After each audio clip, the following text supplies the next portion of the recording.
مہر و ماں سوز لا الہ سے گردش ہے، کوہ و صحرا میں اسی سوز کی تابش ہے۔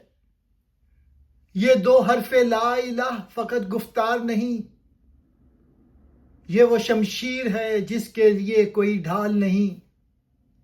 مومن اور غیروں کے آگے جھکائے سر، مومن اور غداری و افلاس و نفاق ہرگز نہیں۔ ان چاروں شعروں کی ایکسپلینیشن۔ چاند، سورج اور پوری کائنات اللہ ہی کے حکم سے قائم اور متحرک ہے۔ اقبال کہتے ہیں کہ میں نے توحید کی طاقت پہاڑوں اور صحراؤں میں بھی دیکھی ہے۔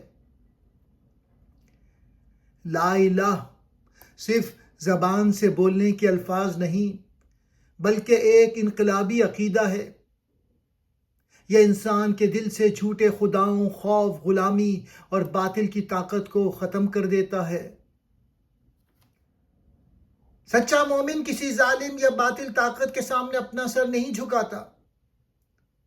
غداری، روحانی غربت اور منافقت ایک سچے مومن کی صفات نہیں ہو سکتی۔ شکریہ۔